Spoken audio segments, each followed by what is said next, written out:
Hello, welcome to Making Photos. I'm Ian Butterfield, and in this, my latest Affinity Photo tutorial, we're going to look all about history in Affinity. I've got a photograph of a sand dune here that I'm going to be working with. What I want to do is to actually generate some history. So what is history, first of all? History is a list of all the steps that you have gone through to create the image that you've got. Now, I've just opened this one, no steps gone through on there. So before I talk about the history panel, let me create some steps in there, and I'll do that just by editing the file, doing a few bits and pieces to it, and you'll see the history appear over here. Now I'm going to speed it up so that it just happens a lot quicker than it would be in real time.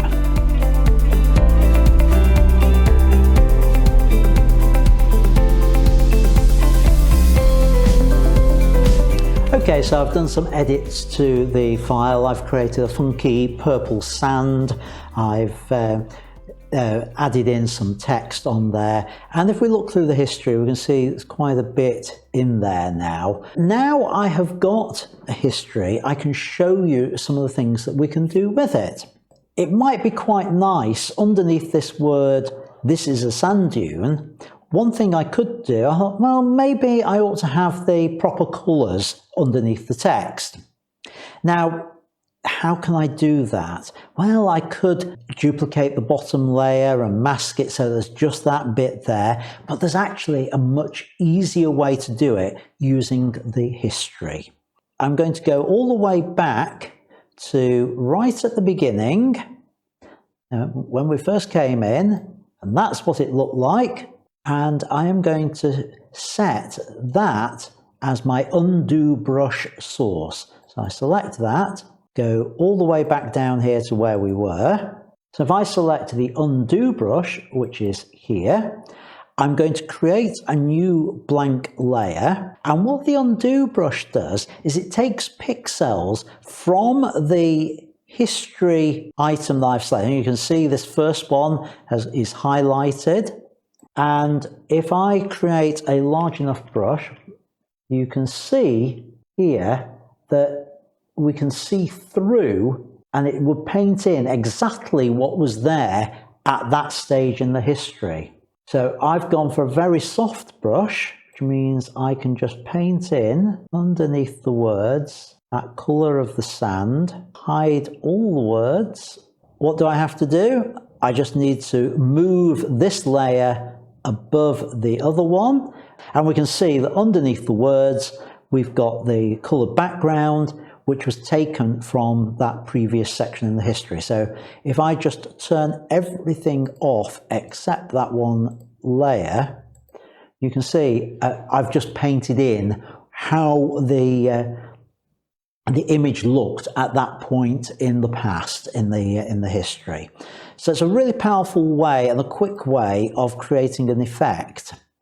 Now, because that is really powerful, wouldn't it be great to actually have that history saved with the document?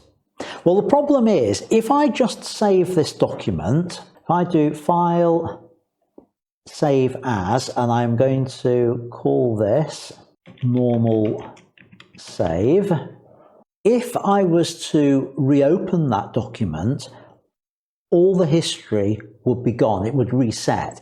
So suppose you're working on something like this where you think you might need to use that history brush later on in the work you're doing on the project, but you need to save the document, close down your computer, come back to it tomorrow.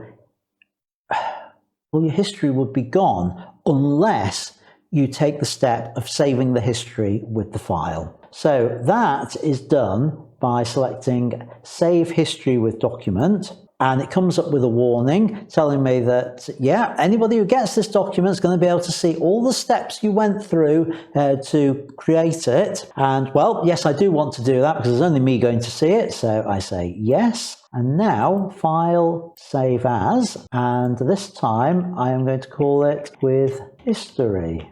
So now I can close that. And let's see the difference when I open those two documents. So File, Open Recent, the normal save.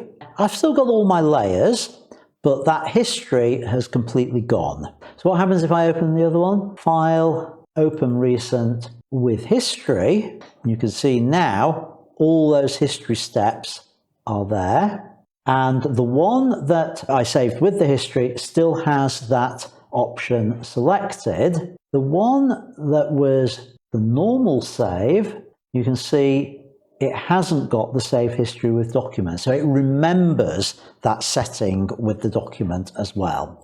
So it's a really useful way of having that history option. I just want to show you one other thing that's a little weird with Affinity, or something that you might need to be aware of. And that is, if I look at those files, my original sand dune file was just under 4,000 kilobytes. After doing some work on it to create that, the size was over twice. But when I saved it with the history and the extra bit of work I've done, can you see how it's ballooned up to 28,000 kilobytes? So that's 7 times the size of the original file, and 4 times the size of saving it without the history.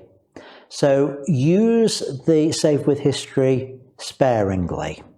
One final thing I just want to show you is what happens when I take off the save history on this one. So I'm going to flatten it all down, including the word, so the whole thing is completely flattened. So merge selected, just 1 pixel layer. File. I'm not going to save with history. I'm just going to do a save as. I'm going to give it another name, flattened. And can you see, although I flattened it, it's now a smaller file, less than half the size than when we had the history in it. It still hasn't gone down to the sort of size we had before. So just be aware, if you enable save with history, it can massively increase the size of the file, and some of that bloat, that increase in size, will remain there even after you have flattened the image and taken off the option of saving the history with it. The summary on this is save with history is a really useful tool to have, particularly if you are working on a project that's going to take several days to work on. You're having to save it and then come back to it later. It's useful so that you've got access to that undo brush. You've got all that history of undos that you can use on there. But it does make the files much larger, and some of that bloat stays there even after you save it at the end of the project without the history on it. Thanks for watching this Affinity Photo tutorial.